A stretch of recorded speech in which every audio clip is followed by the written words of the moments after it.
Hi everyone, welcome back to another episode from Crazy Gamer. Today in this video, we will be learning how to redeem Pokemon Go codes. To redeem Pokemon Go code online, first of all, open up your web browser on your device. In the search box, simply type in Redeem Pokemon Go codes.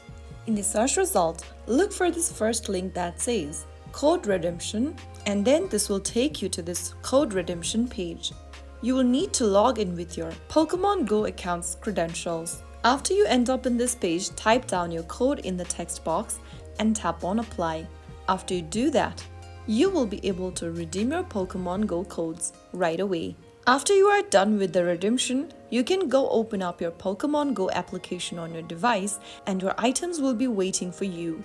So that's how you easily redeem Pokemon Go codes. If you found the video helpful, don't forget to like, share and subscribe. I will see you in the next episode. Thank you for watching.